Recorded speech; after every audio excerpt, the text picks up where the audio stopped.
el contexto clínico. Siempre debe ser interpretado con el contexto clínico, con las características semiológicas de la enfermedad, para poder llegar a un buen diagnóstico. Finalmente, el beneficiado va a ser el paciente.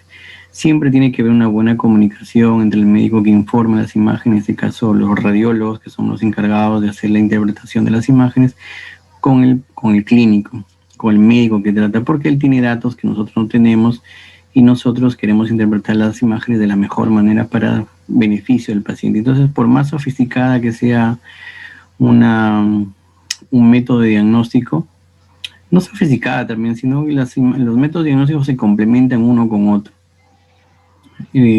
Son complementarios. Hay cosas que se pueden diagnosticar muy fácilmente con una radiografía y hay cosas que sí necesitan una resonancia magnética.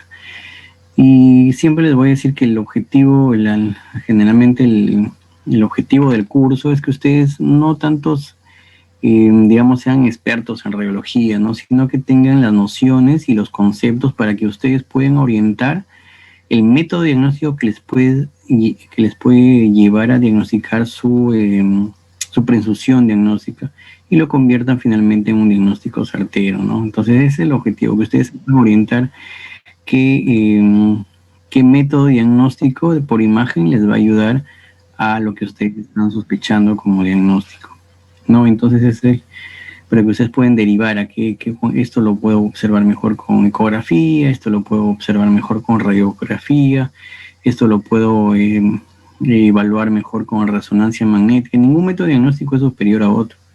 Todos tienen sus limitantes y todos tienen sus virtudes o sus defectos. Pero ahí está el juego de nosotros. Eso es un arte, ¿no? Saber interpretar las imágenes y también saber derivar, saber hacer medicina. Entonces ese es el objetivo del curso, ¿no? Que ustedes sepan orientar sus métodos diagnósticos según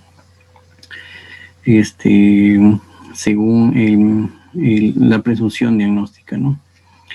Bueno, con este preámbulo, pues diciéndole que ustedes todos se encuentren bien, sus familiares en el contexto de esta pandemia, pues vamos a dar inicio al curso de diagnóstico por imágenes. Bueno, como primer capítulo en sus sílabos, como ustedes habrán visto, lo que tenemos que presentar es, le voy a hacer, como esta es la primera clase, les voy a hacer un repaso de todo lo que es método diagnóstico, las bases físicas, algunos alcances, las cosas que ustedes como mínimo deben tener como aprendida esta clase, y hacer un recuento, ¿no? Un poco de la historia de la radiología, cómo es que esta va evolucionando. Han pasado muchos años desde el descubrimiento de los rayos X, que finalmente fueron los iniciales, ¿no? Los inicios del estudio de imágenes, hasta lo más último. Entonces vamos a darle un pantallazo a todo lo que todo lo que vivimos actualmente. Y si hay un área de la medicina que más ha avanzado, es esta área, el área de diagnóstico por imagen. Si en algo ha influido la tecnología en todo lo que es en el mundo de la medicina, pues es en la parte de imágenes. Entonces vamos a compartir pantalla, me avisen ustedes si se ve. A ver, esperen un ratito. Con mi grupo ya lo habíamos visto, estas diapositivas. Hay algunas que he agregado, otras que he quitado. Bien, ¿están viendo ahí mi pantalla? Sí, sí se ve. Ya, entonces empezamos. Dentro de los métodos de diagnóstico por imágenes tenemos varias formas de observar el interior del cuerpo, los órganos del cuerpo. Y dentro de ellas las iniciales, la que dio inicio a ese maravilloso mundo de interpretar las imágenes, de obtener imágenes del interior del cuerpo, y comenzamos con los rayos X. Los rayos X fueron los primeros en ser descubiertos, y tenemos como el que descubrió los rayos X fue este famoso señor físico alemán conocido como Wilhelm Conrad Röntgen. Röntgen fue el que primero descubrió los rayos X, y le puso rayos X porque él cuando los descubrió no sabía realmente lo que eran. Por eso es que le puso rayos X, porque no sabía ¿Qué otros rayos, qué rayos eran? Ya se habían descubierto los rayos catódicos. Los rayos catódicos, que es digamos, un precesor a los rayos X, ya se habían descubierto y él estaba de manera accidental, digamos, trabajando con estos rayos catódicos y finalmente logró descubrir estos rayos X de manera accidental, según cuenta la historia. Él estaba trabajando en su laboratorio y vio que una lámina de plata había sido emulsificada o revelada por un tubo de rayos catódicos, que finalmente fueron los rayos X. Entonces él se hizo muchas preguntas y al hacer muchas investigaciones durante varios años, descubrió los rayos X. Este señor, a la par que estaba descubriendo los rayos X, pues también se estaba haciendo daño, porque no sabía en ese momento los efectos perjudiciales que tenían los rayos X, porque en esa época pues se exponía a grandes dosis, se le comenzó a trabajar mucho con esto y finalmente los rayos X fueron acabando poco a poco con su vida, ¿no? Porque finalmente murió por quemaduras, por los efectos de los rayos X. Entonces fue este señor, el físico alemán Wilhelm Conrad Röntgen, el descubridor de los rayos X. ¿Cuántos años han pasado desde el descubrimiento de los rayos X, el cual fue el 8 de noviembre de 1895? Fue la fecha exacta de descubrimiento de los rayos X, o por lo menos que se dio a conocer, ¿no?, al mundo de la medicina. Han pasado más o menos 125 años ya desde el descubrimiento de los rayos X. Y aquí está Röntgen en su laboratorio, un cuarto oscuro, una zona oscura, vio algunas propiedades de los rayos X, una de ellas es la fluorescencia. Y vio que estos eran capaces de atravesar cuerpos, atravesar elementos densos. Y vio que tenía una propiedad de atravesaba paredes, atravesaba madera. Entonces vio que estos rayos X eran los que habían sido los causantes de esta emulsificación de una lámina de plata. Entonces el 8 de noviembre, por eso es que el 8 de noviembre es el Día Internacional de la Radiología. Viene el 8 de noviembre. La primera radiografía que se toma en cuenta fue la mano de su esposa, la que tomó, la que graficó de esta manera con el anillo que tenían de compromiso. Y fue la primera evidencia que se tiene de una radiografía. Luego fue publicado a la sociedad, digamos, en esos tiempos, a la Sociedad Físico-Médica de Augsburgo en diciembre de 1895. Por ahí, si ustedes revisan un poquito en internet, van a encontrar que hay también a norteamericanos también se atribuyen, porque también hubo unos investigadores que también descubrieron los rayos X en Estados Unidos, pero que Röntgen los llevó, les ganó porque fue el primero que publicó. Entonces por eso es que ahí también hay algunas bibliografías que mencionan a los de Estados Unidos como descubridor de los rayos X, pero el primero que lo publicó fue Röntgen. ¿Y qué son los rayos X? Los rayos X no vienen a ser más que electrones fuera de su órbita. Si ustedes recuerdan su átomo, sus ciencias básicas, tenemos el átomo, el cual está formado por un núcleo, y los electrones que giran alrededor, y en el núcleo que se encuentran los protones. Los electrones están girando alrededor del núcleo. Cuando uno de ellos sale de esta órbita atómica, pues se convierte en un fotón. Ese fotón, al chocar con un elemento metálico, que es lo que sucede en los rayos X, se van a producir los famosos rayos X, al chocar con un elemento metálico. Entonces, por lo tanto, los rayos X son cargas de energía fotónica, son fotones, ¿no? Y esto es lo que ocurre con los rayos X. En realidad, los rayos X básicamente es un electrón en energía. Entonces, aquí vemos este descubrimiento le confirió a Röntgen el Premio Nobel de Física en 1901. Acá en el Perú llega unos años después, un año después llega por el intermedio del doctor Carvalho, que importó el primer tubo de rayos X. ¿Y cómo se forman los rayos X? Los rayos X son radiaciones ionizantes. En el medio ambiente existen varios tipos de radiación. Bueno, se dividen en dos tipos de radiaciones: radiaciones ionizantes y radiaciones no ionizantes. Las ionizantes, dentro de las radiaciones ionizantes, son los rayos X. ¿Y por qué se llaman ionizantes? Porque tienden a formar iones. ¿Y qué son los iones? Los iones son átomos cargados, ya sea tanto de carga positiva como de carga negativa. Y las radiaciones no ionizantes son las radiaciones que no solamente nosotros utilizamos, por ejemplo, en los celulares, en la televisión, en las ondas de radio, por ejemplo. Entonces, ¿cómo se producen estas radiaciones ionizantes o estos rayos X? Lo que se va a producir es a través de un tubo de rayos X. En el tubo de rayos X, para que este electrón pueda ser capaz de abandonar el átomo, se necesita una diferencia de potencial. Esta diferencia de potencial va a ser formada por el espacio entre un ánodo y un cátodo. Se le administra un voltaje, alto voltaje, entonces hace que haya una fuerza electrostática que jale los electrones de las órbitas del átomo y finalmente chocan con este ánodo que viene a ser un disco, y finalmente se producen los rayos X. De toda esta energía, el 1% solamente de rayos X y el 99% se va a producir calor. Entonces solamente se aprovecha el 1% de todo este sistema de energía, solamente el 1% es rayos X y el otro 99% es calor. Y una vez que salen los rayos X, pues estos pueden emulsificar en una lámina de bromuro de plata. Emulsifican la película y se van formando las imágenes. Este es un esquema más sistemático, digamos, un poco más moderno de un tubo de rayos X. Aquí tenemos una bomba de vidrio al vacío. Aquí tenemos el ánodo, que es un disco rotatorio de metal de wolframio. Aquí tenemos el cátodo, carga negativa. Entonces administra un potencial de voltaje entre el cátodo y el ánodo, y estos electrones giran, salen del filamento del cátodo para finalmente chocar con el ánodo, ¿no? Con el ánodo, y finalmente se producen los rayos X.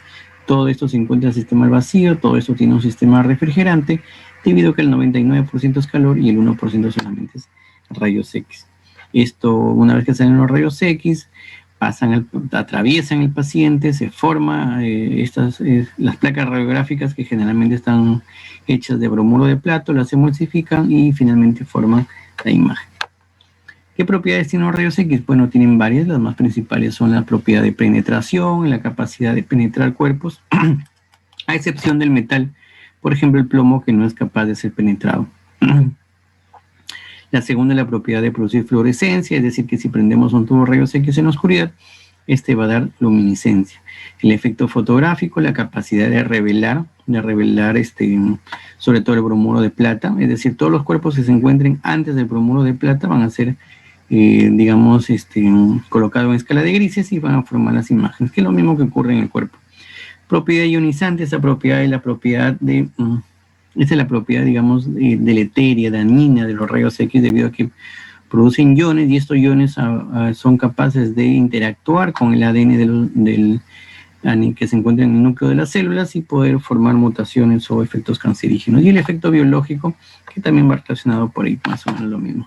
Este es un tubo de rayos X antiguo, ¿no? Este es un antiguo, acá está el tubo de rayos X, hasta acá las ondas de voltaje, aquí está la camilla, aquí se atiende el paciente y debajo se colocaban los famosos chasis, ¿no? Un chasis donde había una película, así como un rollo de una cámara antigua, se colocaba aquí, se emitían los rayos X y aquí se llevaba el chasis a un famoso cuarto oscuro. El cuarto oscuro, ahí se velaba esa placa, ¿no? A través de unos ácidos, y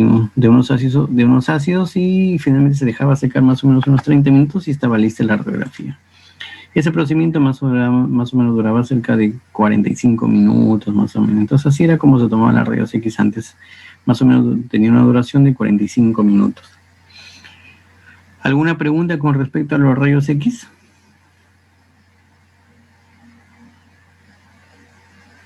No, doctor. Muy bien, entonces continuamos con lo que es la ecografía. La ecografía es un método de diagnóstico de radiación no ionizante. ¿Por qué? Porque aquí intervienen los famosos, el ultrasonido. ¿Qué es el ultrasonido? Pues no viene a ser más que ondas sonoras que son formadas gracias a este fenómeno piezoeléctrico que fue descubierto por los esposos Curie. Este fenómeno piezoeléctrico es el responsable de la formación de ondas de ultrasonido. Tenía su origen en el descubrimiento del sonar, que eran, digamos, aparatos que se utilizaban en los barcos para hacer para medir la profundidad la profundidad del mar. También da imágenes en escala de grises. Y bueno, como novedades, digamos, equipos modernos de la ecografía, tenemos el efecto Doppler y el Power Angio, que son parte del el espectro Doppler. Y antes se utilizaba, bueno, llegó un tiempo que se intentó hacer ecografía con contraste endovenoso, pero eso ya se ha dejado de lado, ¿no? Solamente hubo unos años que quisieron algunas compañías, algunas empresas, que la ecografía tenga también un contraste, así como se ve contrastes en tomografía y en resonancia, también quisieron hacer con contraste, pero actualmente no existe la ecografía con contraste endovenoso. ¿Y qué es el efecto piezoeléctrico? El efecto piezoeléctrico es esto, no es la producción de ultrasonido emitido por un cristal. Pero para que este cristal pueda producir las ondas de ultrasonido, se tiene que conectar a una corriente eléctrica. La corriente eléctrica hace que el cristal aumente y disminuye su volumen. Aumenta su volumen, disminuye su volumen, aumenta su volumen a tan velocidad que hace que produzca los ultrasonidos que finalmente atraviesan las estructuras del cuerpo, rebotan, forman un eco, rebotan nuevamente hacia el cristal y finalmente se transforma la imagen. Esto es más o menos lo que ocurre. Este es el transductor. En el transductor se encuentran los cristales. Esos cristales están conectados a una corriente de alta frecuencia, se produce el fenómeno de efecto piezoeléctrico, se producen las ondas de ultrasonido, estas ondas de ultrasonido atraviesan la piel y diferentes partes del cuerpo, eso rebotan, o sea, se produce un eco. Cuando chocan con estas densidades, se conectan nuevamente al transductor y finalmente lo transforma, la energía mecánica la transforma en energía de imagen. Entonces el efecto piezoeléctrico es lo que ocurre en determinados cristales que al ser sometidos a tensiones mecánicas adquieren una polarización eléctrica en su superficie. Ahí están todos los cristales que son usados. Entonces tenemos que la ecografía es una radiación no ionizante, tiene una propagación longitudinal, frecuencia superior al audible y necesita un medio. Esto es importante, necesita medio para propagarse. Y el mejor medio para propagar las ondas sonoras es el agua. Por eso es que todos aquellos elementos que tengan líquido, ya sea en el cuerpo o en el exterior, digamos así, van a ser mejor visualizados. Por eso es que la vejiga, la vesícula, el estómago cuando está lleno de líquido, los intestinos llenos de líquido, se pueden visualizar mucho. Los derrames a nivel de cavidad abdominal, de cavidad pleural, pueden ser mejor visualizados con la ecografía. Tipos de ecografía. Bueno, existen varias modalidades. Modalidad A, B, modalidad M y la modalidad en tiempo real. La modalidad A, eso ya no existe. Simplemente era como esto, como un electrocardiograma. Ya no existe. La modalidad B es la modalidad B es esta, la que nosotros comúnmente conocemos, pero que se le ha agregado el modalidad en tiempo real. Es decir, que nosotros movemos un traductor y la imagen también se mueve. La modalidad M también ya no existe, pero la modalidad M es de acá, es para ver movimiento. En el caso, lo utilizaban antes en el caso de los latidos cardíacos, pero actualmente ya mucho ha dejado de ser vista. ¿Qué es lo importante en un ecógrafo? En un ecógrafo lo más importante es esto. Esto de aquí son los famosos transductores. Dentro de estos transductores están alineados múltiples cristales que van a producir las ondas sonoras, como les había explicado. Existen diferentes tipos de traductores dependiendo su uso. Esos traductores tienen una frecuencia de sonido. Cuando pueden ir desde 3 MHz hasta 18 MHz, que es lo que actualmente tenemos con los ecógrafos de última generación. Entonces tenemos que cuando la frecuencia es baja, por ejemplo tenemos 3, 4, 5 MHz, es baja, tiene mayor profundidad. Es decir, mientras menos frecuencia tiene más profundidad, pero la imagen no es tan nítida. La imagen es un poco borrosa.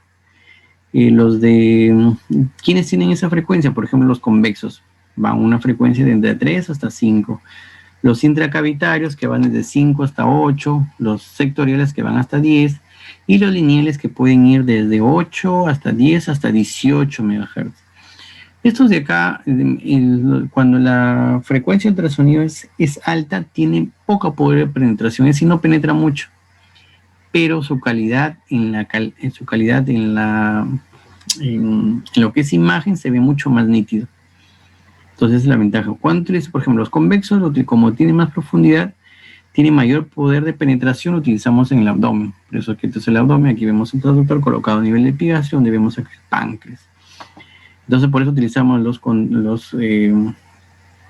convexos para el abdomen. Y si queremos ver partes superficiales, como por ejemplo piel, tendones, músculos, nervios, utilizamos los lineales, porque tienen poca profundidad, pero mayor resolución en cuanto a la estructura, o sea, la imagen es mucho más nítida. En medio de estos dos están los intracavitarios y los sectoriales, es básicamente para ver corazón, ¿no? Para hacer ecocardio, que nosotros no lo hacemos como especialidad, lo utilizan más los cardiólogos. Y los intracavitarios para ver próstata y transvaginales, ¿no? Para ver cavidades. Bueno, los ecógrafos han evolucionado mucho también. Han evolucionado mucho los ecógrafos, lo que tenemos actualmente en lo novedoso, digamos así, que es ecografía, la ecografía Doppler, que es un subtipo de ecografía. Todas las demás ecografías que hemos visto verán en la ecografía en modo estático, es decir, en la imagen. Pero lo que evalúa en modo dinámico es, sobre todo las estructuras vasculares, la ecografía Doppler. Y dentro de la ecografía Doppler tenemos tres tipos de ecografía. La ecografía Doppler espectral, que es esta de acá, que es una ecografía Doppler donde evaluamos el vaso y nos da unas imágenes características a un electrocardiograma, y eso lo vamos evaluando en el transcurso del estudio, ¿no? Vemos si es un vaso estenótico, si es un vaso dilatado, si es un aneurisma, o sea, podemos más o menos con este espectro podemos decir ante qué patología estamos. También tenemos el Doppler Color, que nos da información de velocidad, el color. Acá vemos la escala del color, rojo, amarillo hacia un lado y azul y más o menos blanco hacia el otro lado, que nos indica direccionalidad, es decir, nos dice hasta dónde va el flujo. Si el flujo es rojo es porque el vaso va yendo hacia la dirección del transductor, o sea, acerca al transductor. Si el flujo es azul o medio blanco es porque ese flujo se aleja del transductor, o sea, se está yendo hacia contrario al transductor. Si se acerca, rojo, aquí está el traductor. Miren, esto es el riñón. Este es un riñón. Acá está la caja de color del Doppler. Aquí ponemos qué vaso vamos a analizar. Y este es el traductor. Si la sangre o el vaso se acerca, se va hacia el traductor, se pone rojo. Pero si la sangre o el vaso se aleja del traductor, se va del traductor, se pone azul. Eso es más o menos la explicación.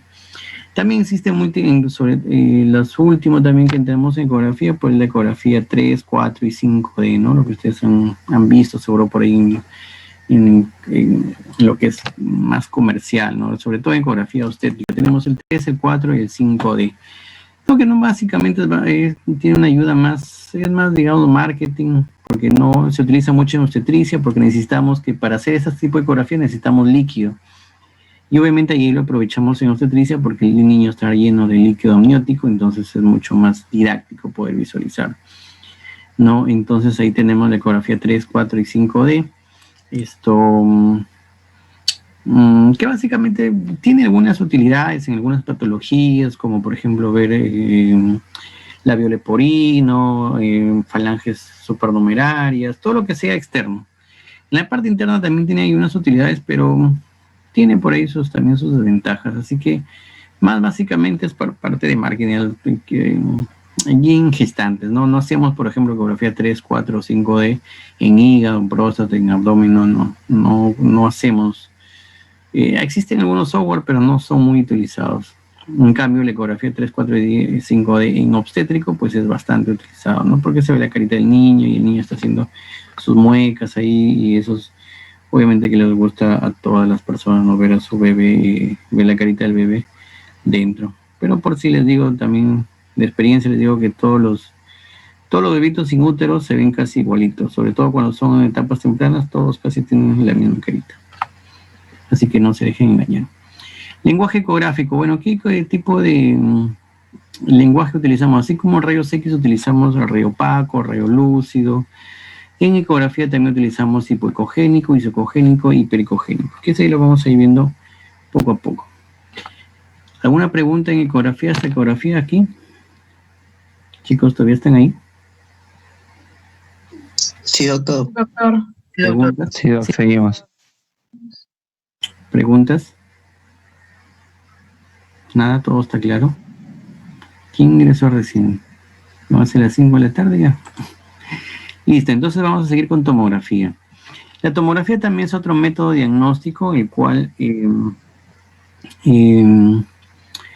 es otro método diagnóstico en el cual vamos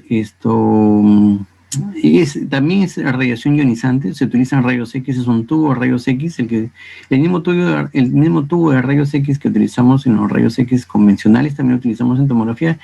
La diferencia es que tiene este tubo de rayos X no es estático, sino es dinámico, va a permitir giros. Gira alrededor del cuerpo del paciente y toma las imágenes.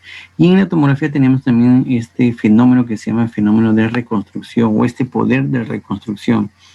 ¿Qué significa reconstrucción? Es decir, que las imágenes que nosotros tomamos las podemos ver en plano axial, en plano coronal o en plano sagital.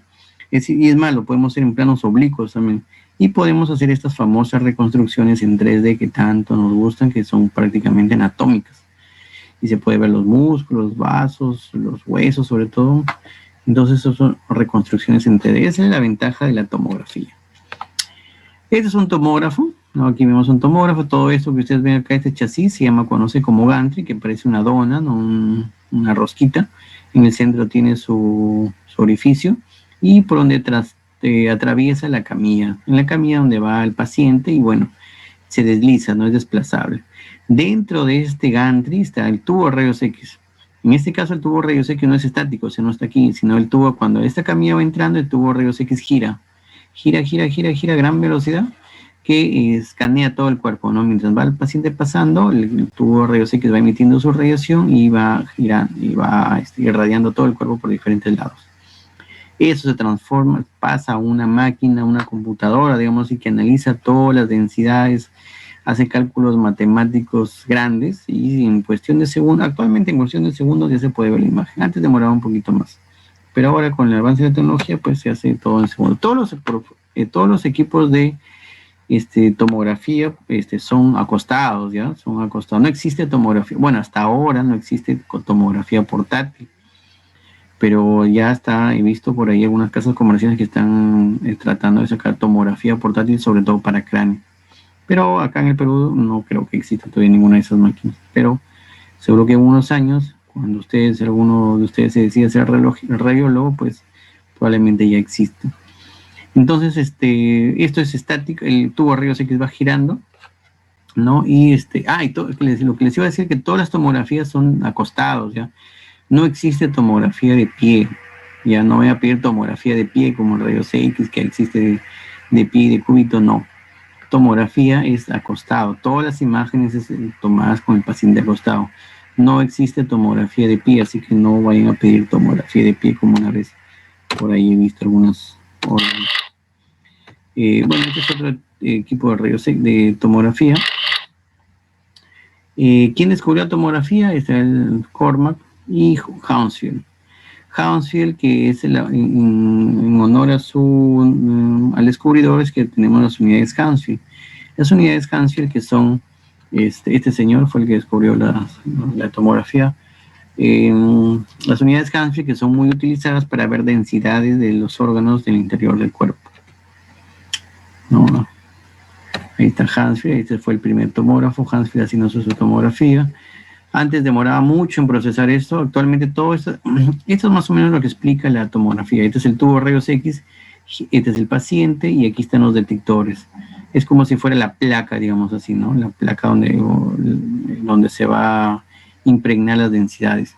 Entonces este tubo de rayos X gira alrededor del paciente, gira y se va a escanear todo el cuerpo. Y estos unos detectores que perciben las densidades del cuerpo y las mandan a esta gran computadora que procesa los cálculos matemáticos en gran velocidad y finalmente la transforma en una imagen. Los tomógrafos han evolucionado mucho, ya estamos en la 5ª generación de tomógrafos Así que ya hemos avanzado. Antes demoraba mucho en escanear, ahora todo el cuerpo se escanea prácticamente en menos de un minuto. La forma de presentación antes el tubo rayos X giraba lentamente, tomaba uno, volvía, pasaba acá, y se iba lentamente. Ahora todo gira a gran velocidad. Esta es la famosa tomografía helicoidal multicorte, ¿no? Helicoidal significa que una hélice, ¿no? El tubo rayos X va a girar alrededor del paciente. Aquí podemos hacer pues múltiples formas de observar la imagen. Tenemos ventanas parenquimales, ventanas óseas, 3D. En realidad tenemos un sinfín 3D, colonoscopias virtuales. ¿No? Por ejemplo, es una colonoscopía virtual. También hacemos broncoscopía virtual. Virtual significa que vamos simulando que estamos dentro del bronquio o del colon, ¿no? Entonces vamos manejando, así como si fuéramos Nintendo, vamos entrando por todas las partes de los bronquios, también del colon. Y bueno, ¿alguna pregunta acá con respecto a tomografía? La tomografía emite más radiación, obviamente, que un simple tubo de rayos X. ¿Preguntas con respecto a tomografía? Doctor, ¿y cuando se utiliza contraste? Ya, en la tomografía hablamos, sí, existen formas de obtener la tomografía que es con contraste y sin contraste. ¿Para qué utilizamos el contraste? A ver, el contraste es una sustancia iodada, el famoso yodo, yopamidol, yodonex, existen múltiples marcas, pero finalmente es yodo. ¿Para qué utilizamos contraste? Utilizamos contraste, este contraste pasa por la vía sanguínea y va obviamente a meterse a todos los órganos del cuerpo. ¿Con qué utilizamos contraste? Con la finalidad de ver, bueno, el objetivo principal es caracterizar lesiones. O sea, no metemos el contraste para ver el hígado sano o el vaso sano, o los riñones cuando están sanos, no, lo utilizamos para caracterizar una lesión. Es decir, por ejemplo, tenemos un tumor en el hígado y queremos caracterizarlo. Caracterizarlo significa decir si esto es benigno o es maligno. Entonces, cuando ya tenemos una lesión y queremos caracterizarlo, pues le colocamos contraste. ¿Por qué? Porque los tumores benignos y malignos tienen un patrón típico de captación de contraste. Entonces decimos, si tiene un patrón benigno, entonces decimos que es lesión benigna y saquemos nuestros diagnósticos diferenciales. Si tiene un patrón de captación maligno, decimos que ese tumor es probablemente maligno, pues, y sacamos nuestros diagnósticos diferenciales dentro de una larga lista, obviamente.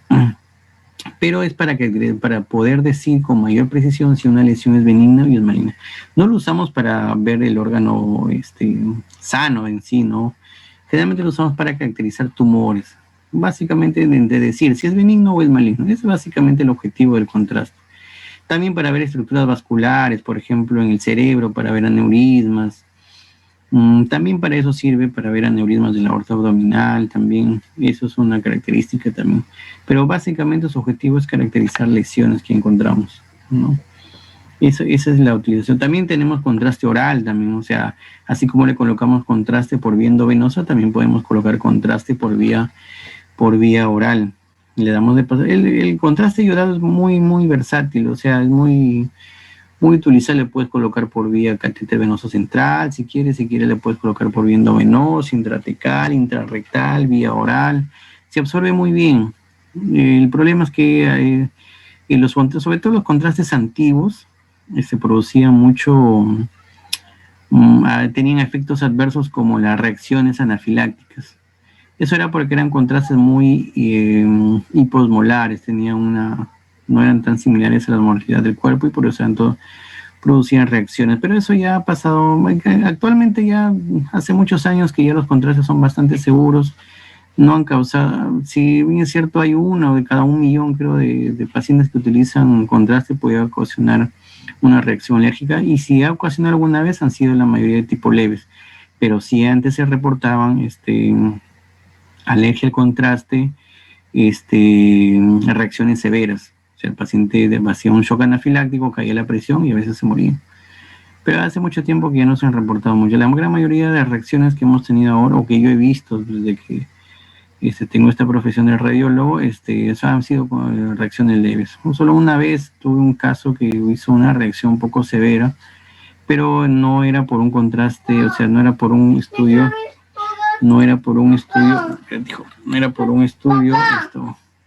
Papá, ¿me puedes pagar un lloro? Ya, lloro. No tengo gorro. No era por esto, no era por, a ver, ¿sí están viendo la pantalla? Sí, doctor. Doctor. No era Sí, doctor. como les decía, del contraste, no era por esto, no era por un estudio de un paciente ambulatorio, sino se produjo una reacción alérgica severa cuando estábamos haciendo un estudio de intervencionista, es decir, ahí sí utilizamos grandes dosis de contraste. Ahí sí puede haber un poco peligro, porque incluso otra de las causas otros peligros del contraste, del uso de los contrastes, aparte de las reacciones anafilácticas, las reacciones alérgicas, es que es nefrotóxico. O sea, daña los riñones, por eso es que tenemos que tener cuidado. Se elimina por vía renal. Y a veces algunos pacientes pues, que son hipertensos, crónicos, que ya tienen algún daño renal, pues podemos acentuar ese daño. ¿No? Por eso que siempre le pedimos su estudio de urea y creatinina. Pues sobre todo paciente que va a ser sometido a contraste, le pedimos de rutina el estudio de urea y creatinina que deben estar dentro de lo normal. Pero básicamente esa es la utilización del contraste, caracterizar lesiones, ver estructuras vasculares, darnos un poco más de información, ¿no? Que en un estudio sin contraste probablemente no podamos hacerlo. ¿Alguna otra pregunta? ¿Algo? Doctor, ¿cuál es lo recomendable que se le puede permitir a un paciente para rayos X o tomografía? ¿Cuántas veces? Ah, ya, esa es muy buena pregunta. Eso te da en el tema de los efectos biológicos de la radiación. Bueno, en realidad no hay un límite de dosis. No hay un límite,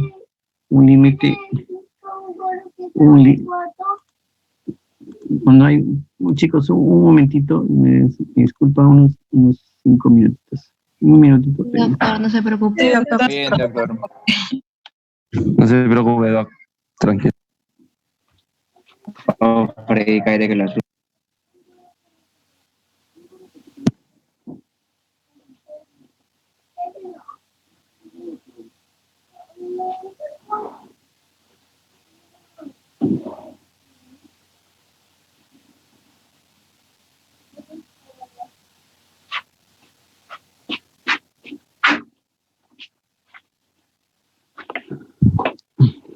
Ya, sí,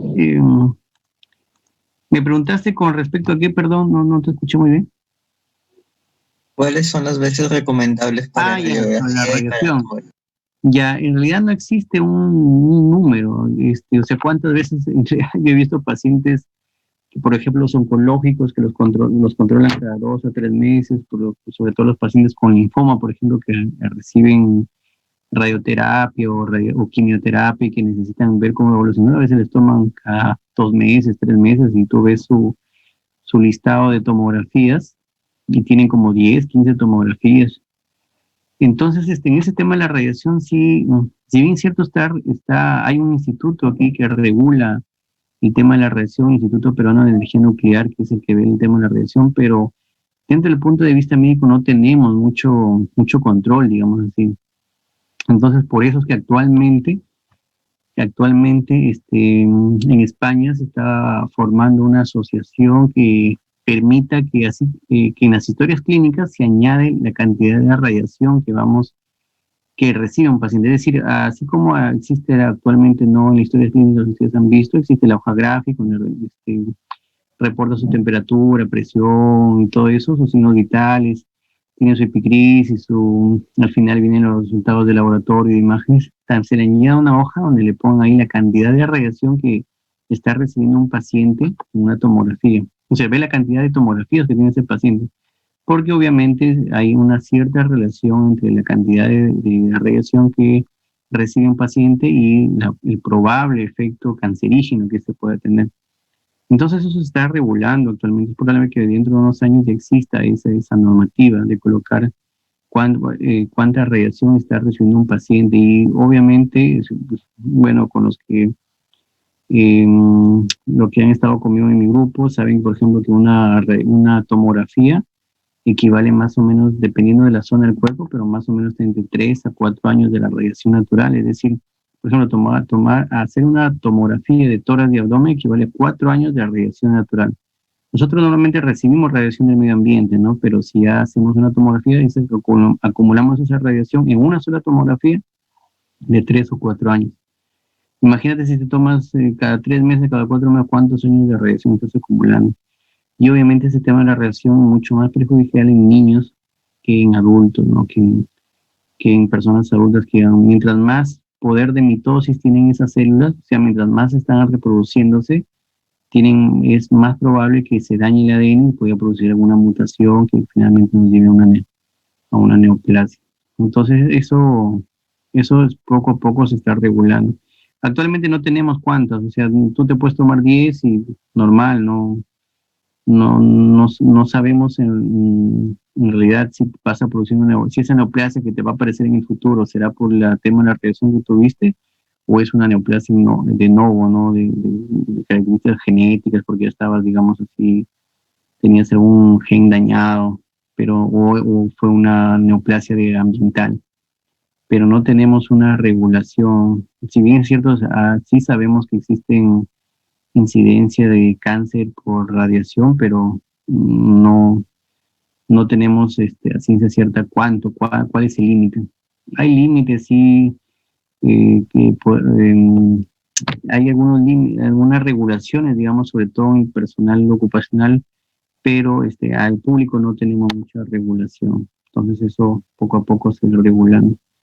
Pero no tenemos, o sea, decirte 10 pasadas 10 ya tienes efecto cancerígeno, no hay eso. Y si es necesario, tienes que tomarte. Por eso es que tratamos en niños, sobre todo tratamos de protegerlos más. Siempre hay que pensar 2 veces antes que una tomografía en un niño. En los adultos y ancianos probablemente no tanto, ¿no? Porque han alcanzado su madurez y podemos pedir más. Pero en niños sí hay que pensarlo mucho, ¿no? Entonces más o menos por ahí va el tema de la radiación. Probablemente hay algunos autores, hay algunos artículos que mencionan que el aumento de las neoplasias en el mundo, más o menos han visto que tiene relación con el descubrimiento de los rayos X, por ejemplo. O sea, se ha visto que mientras más tomógrafos hay, se entrega más radiación a la población, y se ha visto que si antes se entregaba cierta cantidad de dosis, actualmente se está entregando cada vez más. Cada vez hay más acceso a los tomógrafos, cada vez hay más tomógrafos, entonces estamos entregando más radiación al público, sobre todo al público en general, ¿no? Al público, ¿no? Entonces hay que evitar en lo posible hacer tomografías innecesarias. Entonces por eso es importante que ustedes aprendan esto para que sepan en qué me va a ayudar una tomografía, en qué diagnóstico me va a ayudar, en qué patología me va a ayudar una tomografía, y se me desorientar. Y si no hay ninguna ayuda, pues no está de más pedirlo. Pero actualmente en los hospitales ustedes dan tomografías. Normalmente hacemos en un turno de hospital, hacemos 30, 40 tomografías. En un turno, o sea, en una mañana. Si a eso le sumas 40 más en la tarde, 80. Y las emergencias tienen más o menos cerca de 80 tomografías estás haciendo en un turno. Un hospital, imagínate cuánta cantidad de radiación estamos emitiendo.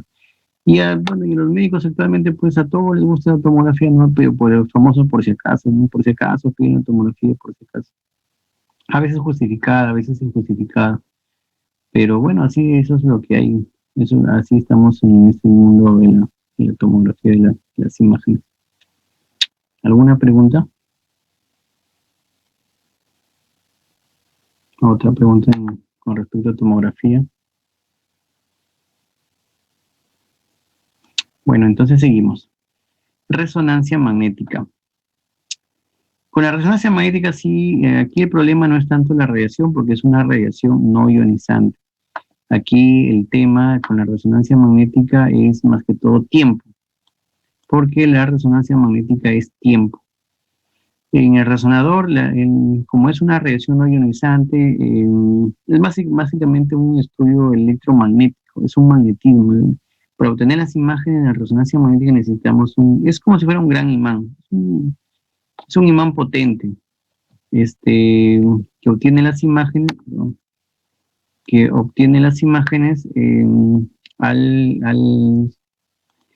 al ordenar algunos electrones. Vamos a ver con este ejemplo. ¿Quién da la imagen en resonancia magnética? Es todo lo que tiene agua. Donde hay agua, hay imagen en resonancia magnética. Donde no hay agua, no va a haber imagen. o no va a haber señal. Nosotros lo llamamos señal. Donde hay imagen, donde hay agua, hay señal. Y donde no hay agua, no hay señal. ¿Y quién va a dar esta señal? Van a dar, ¿por qué el agua? Porque el agua es el que tiene mayor cantidad de protones. Generalmente el elemento atómico que produce la señal en imagen de resonancia magnética es el protón. Y obviamente, si ustedes recuerdan, su fórmula del agua es H2O. El hidrógeno tiene un protón y un electrón, o sea, tiene 2 átomos de hidrógeno, tenemos 2 protones y 2 electrones.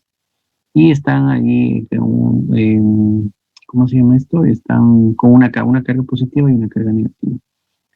Entonces, ¿qué es lo que sucede? Lo que sucede es que cuando nosotros ponemos un cuerpo dentro de un gran magneto, un gran imán, o sea, nosotros como pacientes entramos dentro de un gran magneto, todos nuestros protones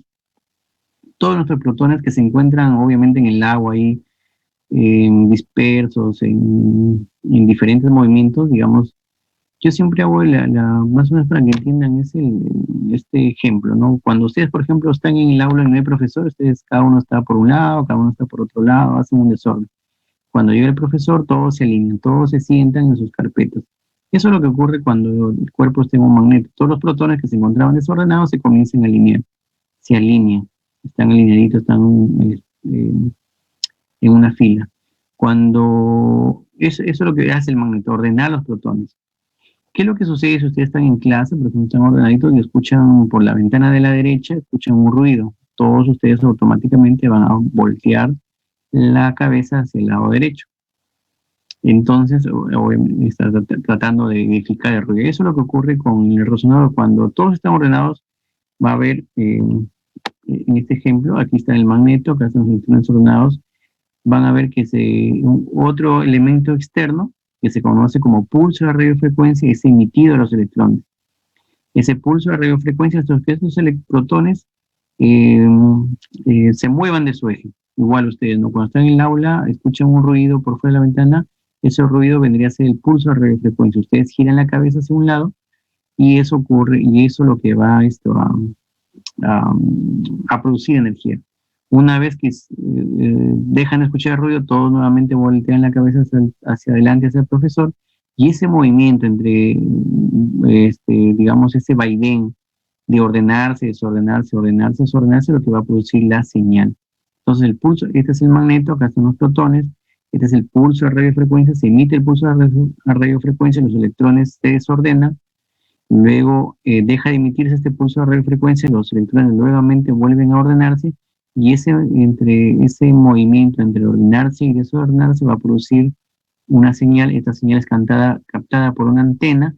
Esta antena lleva la señal también hacia una computadora gigante que hace múltiples cálculos matemáticos y finalmente lo transforma en imagen en una pantalla. Esa es la manera simple de representar la imagen de resonancia magnética. Entonces, ¿qué deben aprender ustedes? Que la imagen de resonancia magnética está dada por el protón. El protón es el protón es el que va a dar la señal. ¿Y dónde hay más protones? En el agua. Entonces, todos aquellos elementos que tengan agua son los que van a producir señal.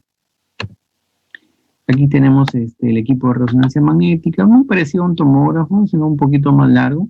Y bueno, aquí está un imán. Acá hay un largo imán y unos gradientes. Los gradientes son los que dan los pulsos de radiofrecuencia. Estos son un imán, tienen bobinas o antenas. Aquí llamamos bobina o antena. La antena es esto, por ejemplo, que está acá.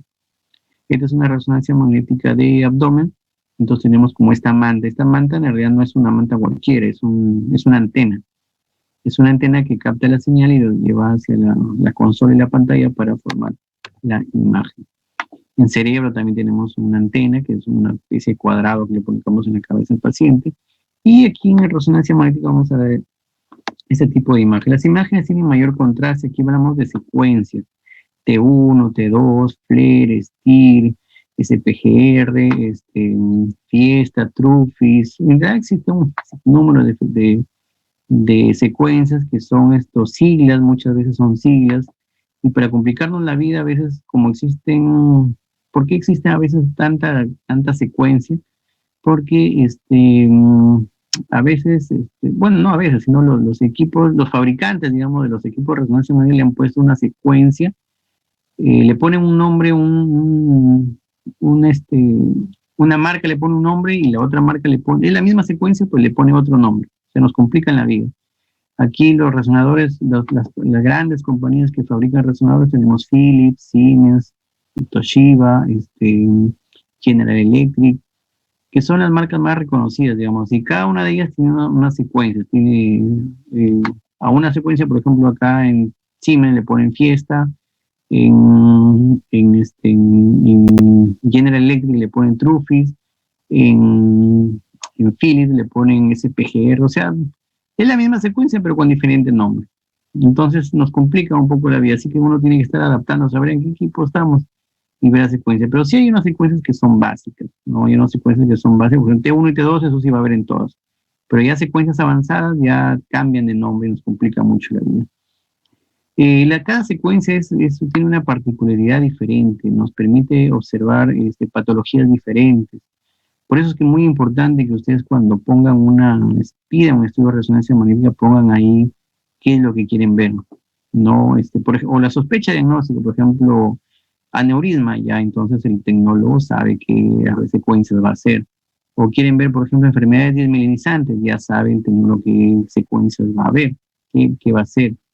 O, por ejemplo, ponen tumor, ya sabe qué secuencias va a hacer. Entonces, más o menos tienen que, para que nos orienten a nosotros también, obviamente, y el tecnólogo, saber qué secuencias va a hacer, qué secuencia le va a ayudar para hacer este diagnóstico. Muy diferente es que nos pongan una resonancia magnética y no nos pongan nada, el tecnólogo está perdido, no sabe qué hacer.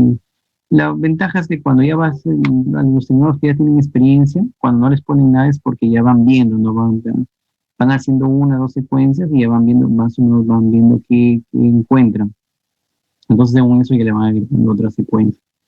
Entonces, más o menos es así. Entonces, cada secuencia también hago la analogía con esto, ¿no? Por ejemplo, cuando ustedes llevaban microbiología y querían analizar, por ejemplo, un germen, querían ver gran positivos, gran negativos, o ¿cómo se llama esto? Germen de la tuberculosis, el bacilo, el ácido alcohol resistente, los famosos VAR. Entonces, ustedes querían ver, por ejemplo, gérmenes gran negativos, utilizaban una tinción.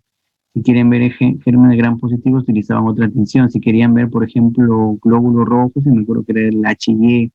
Si querían ver el bacilo de Koch, la tuberculosis, utilizaban otra tinción así.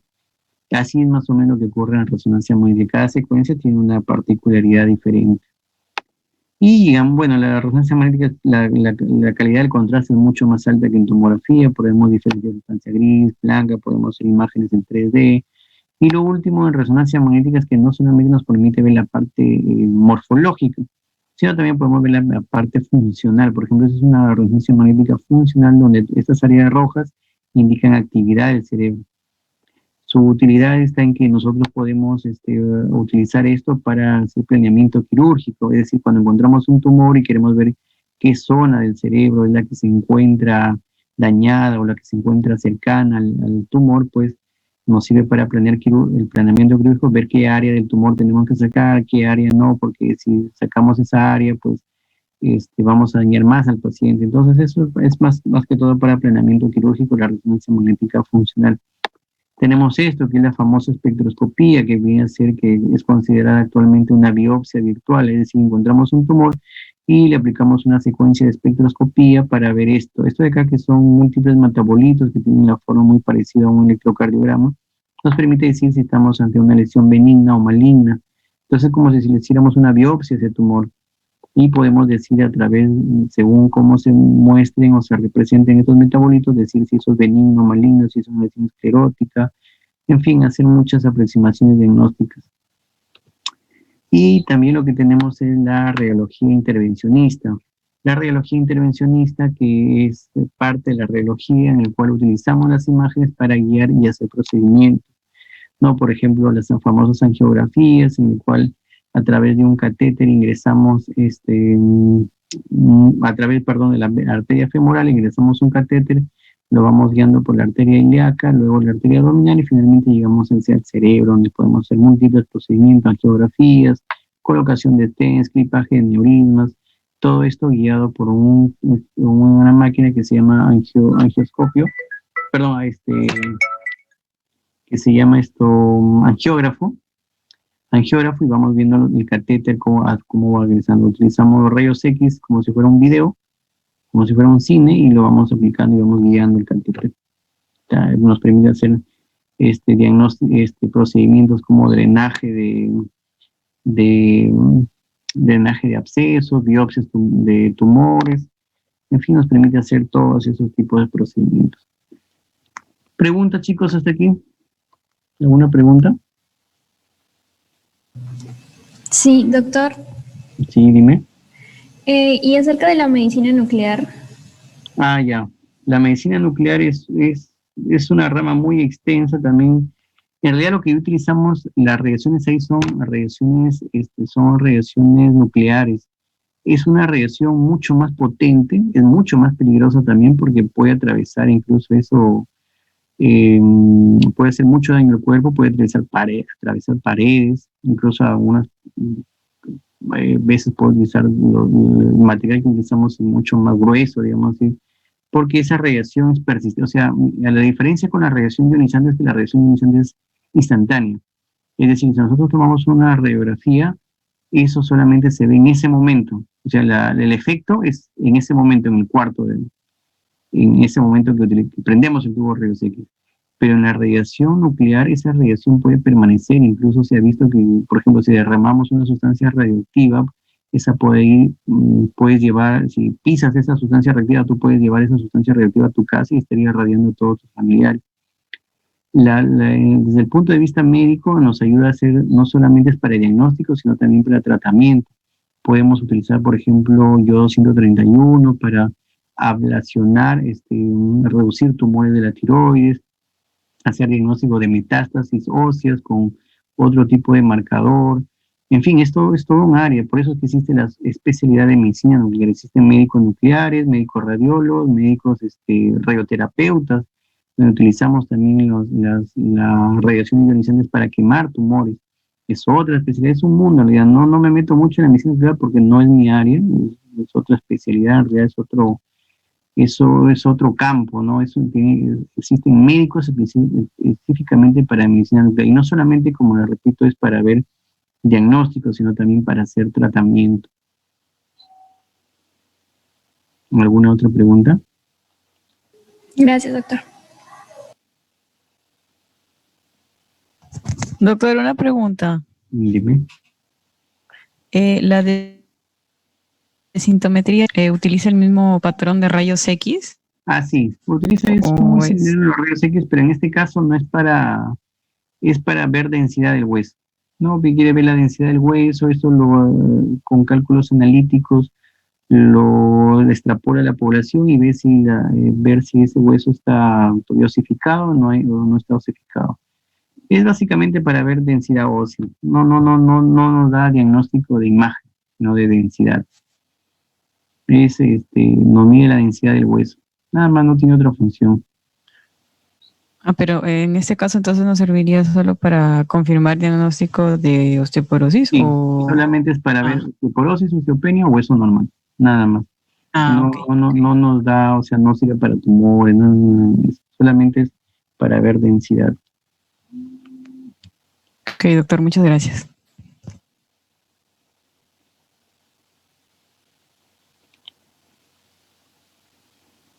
Doctor, buenas tardes. Bueno, En caso de la angiografía, ¿qué complicaciones podría tener y en qué casos estaría contraindicada? ya, en caso de la angiografía, las complicaciones es en cuanto al uso de contraste, como le mencioné, ¿no? Se utiliza contraste bastante voluminoso, un buen volumen de contraste, y podría ser un efecto nefrotóxico. Contraindicaciones ninguna, siempre y cuando el médico que lo va a realizar tenga la experiencia necesaria, no hay ninguna contraindicación, ¿no? Pero sí hay cierto peligro con cuanto al uso del medio de contraste. Eso es básicamente. La angiografía se puede hacer múltiples, todos los procedimientos angiográficos, hacer embolizaciones, hacer ¿cómo se llama? Colocar stents, clipaje de aneurismas, todo eso podemos hacer con angiografía. Ok, doctor, muchas gracias.